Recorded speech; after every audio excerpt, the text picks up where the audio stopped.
Hey, what's going on, everyone? It's Walt here from Down the Block Sports, and today I want to talk about the New England Patriots. The Patriots beat the Buffalo Bills last night 14-10, winning their seventh consecutive game and securing the number one seed in the AFC. What I want to do today is recap last night's win for the Patriots and what this means for the team moving forward. Again, I'm Alec Walt. This is Down the Block Sports. Don't forget to like this video and subscribe to the channel for more of my exclusive content. Yes, the New England Patriots won their seventh consecutive game yesterday, sitting 9-4 on the 2021 season, defeating the Buffalo Bills 14-10 in the Monday Night Football game in Buffalo, New York.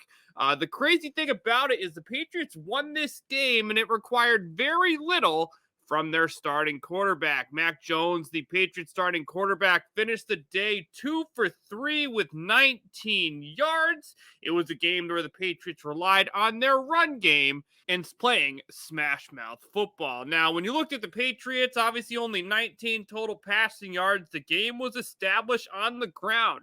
They finished with 46 total carries, 222 total rushing yards, and one touchdown. The reason they got 14 was they kicked 2 field goals and also went for 2 when they scored their 1 rushing touchdown. So the Patriots, I made a video a while back about the Patriots potentially going on a win streak and what they were going to do when they played the Buffalo Bills.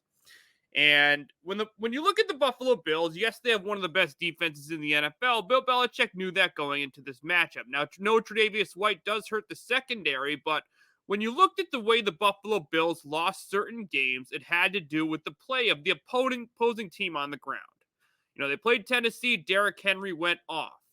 They played they played the Indianapolis Colts, Jonathan Taylor went off. Well, the Patriots needed to establish a game on the ground, especially in Buffalo against that defense, which is elite, in awful weather conditions. Now, Mac Jones has never played in weather as bad as it was yesterday in Buffalo. Again, he's a kid who played for the University of Alabama. The noise in the crowd is something he's used to because the SEC crowds are absolutely insane, but Alabama's a little bit more south on the map than a place like Buffalo, New York, and he doesn't have to deal with the extreme weather conditions he had to deal with. So Belichick took that to the extreme, had the Patriots run the ball 44 times, and had Mac Jones do very little to win this football game. The fact that the Patriots made it so obvious what plays they were going to run, and they were still able to get over 4 yards per play is absolutely unbelievable. The Patriots' offensive line yesterday in Buffalo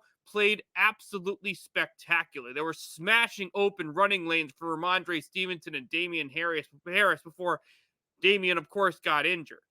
Stevenson was running for additional yards after contact. Brandon Bolden even came and made an impact for the New England Patriots when he had the opportunity to get some rushes for this team. All around, their ability to run was fantastic. I mean, there were so many formations where they kept guys like Nelson Aguilar, Kendrick Bourne, normal receivers you see on the field regularly weren't there. I mean, the receiver I feel like that got the most snaps last night was N'Keal Harry, for the sole purpose of him being a blocker. I mean, yes, he did make that mistake on special teams. The fact that the Patriots had some of the mistakes they did yesterday in Buffalo wasn't able to capitalize it is really the underlying reasons why I believe Buffalo lost this football game. You had the ability to score a touchdown off of a terrible turnover by N'Keal Harry and unable to capitalize on that. There were other mistakes there. There was a bad punt, I know, in the first half they couldn't score on. Overall, I thought there were a lot of mistakes Buffalo made. You got to capitalize on those turnovers. You got to make smart challenge calls. Why is Sean McDermott challenging a play where you can't even see the guy running the football? Why are you calling your one of 2 timeouts with over 8 minutes left to go in the fourth? I think Sean McDermott's one of the best coaches in football, but he made some decisions in the second half of that football game that simply were not very smart. Now, here are my takeaways from this game. In cold weather games, you need to establish a run game. Bill Belichick took it to the extreme. He trusts Stevenson. He trusts Harris. Hopefully, he is 100% healthy. But in those ground and pound cold weather football games, the New England Patriots made it very clear yesterday they have the running game and they have the offensive line to be successful. Two, this is just another example of Bill Belichick's coaching greatness.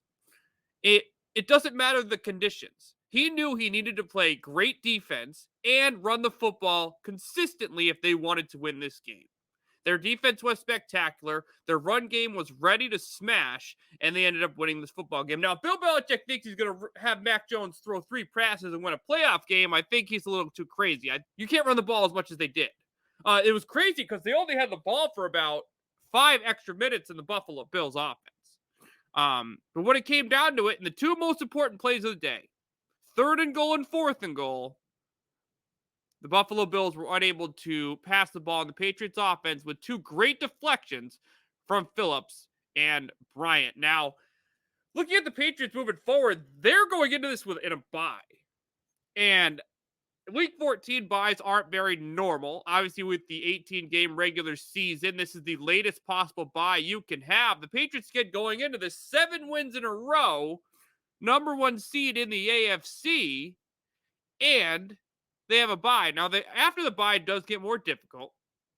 At Colts, who look like one of the hotter teams in football right now, Jonathan Taylor is an absolute machine out of the backfield. Talk about an offense that asks their QB to do very little. It seems like the game plan in Indianapolis is almost similar to what the Patriots did yesterday. I mean, Carson Wentz has done so little the last couple weeks. They've been relying on Jonathan Taylor and an extremely consistent run game. You know, if the Patriots want to beat a team like the Indianapolis Colts after the bye, they need to play elite run defense. They also play the Buffalo Bills again in New England, and then they end the season with Jacksonville and a surging Miami Dolphins team. It's unfortunate the Miami Dolphins have been so hit or miss in 2021.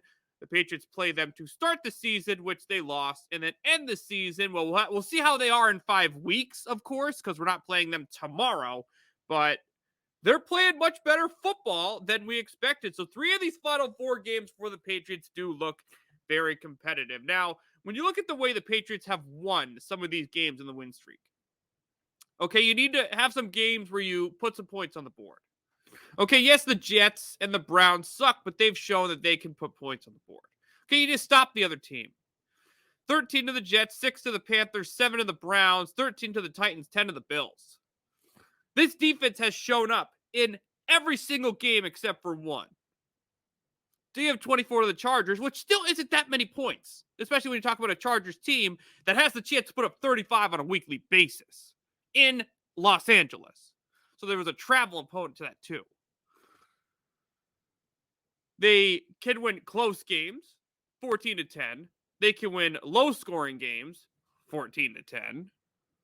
Yes, they've gotten lucky. I'm not going to lie, they have. No Sam Darnold, inconsistent Baker Mayfield, no Calvin Ridley, no Derrick Henry. I mean, it didn't affect him yesterday, but there was no Tre'Davious White on the Bills' defense. The Patriots passed the ball 3 times, so it wasn't in the world. But they've showed a wide variety of ways they can win. Defense, done it. Offense, been a little bit more of a wave, but they've been able to put enough points on the board to win. They've relied on their run game. They've had some great drives passing the football. And they're doing all of it with a rookie quarterback. I'm telling you this, guys, right now, the coach of the year race in the NFL is over. I mean, if it doesn't go to Belichick, shame on the NFL. Seriously. I've heard the Vrabel and the Cliff Kingsbury, and I think Cliff Kingsbury probably the closest because he's the record he is in a harder conference, and he's had to deal with injuries at the quarterback position. But the Patriots weren't expected to finish number 1 in the AFC. At least we knew Arizona was going to be good. Patriots were penciled in as the 3rd team in this division going into the year. No one knew who their starting QB was going to be. 2-4 to now 9-4? Number 1 seed in the AFC? Bill Belichick's done an amazing job. Absolutely amazing job with the New England Patriots this year. This defense is good enough to win a Super Bowl. And it was on full display yesterday against one of the best quarterbacks in the NFL. Now, Buffalo needs to do better on the ground. Their rushing attack offensively sucks. But the Patriots' ground attack is legit. They proved warm weather, cold weather, playoff type atmosphere yesterday, on the road even, that they have the roster to beat a very, very good football team. So again, the Patriots won 14-10. Not exactly the game plan you're going to see on a weekly basis, but like Mac Jones said, it's not about as many passes you throw. It's about getting the win. And I love hearing that quote from the quarterback after the big game. What do you think of the New England Patriots win? What do you think of being the number 1 seed in the AFC after 13 weeks? Feel free to give me your thoughts in the comment section below. Also, don't forget to like this video and subscribe to the channel for more of my exclusive content. Thank you, everyone, for tuning in, and we will see you very soon.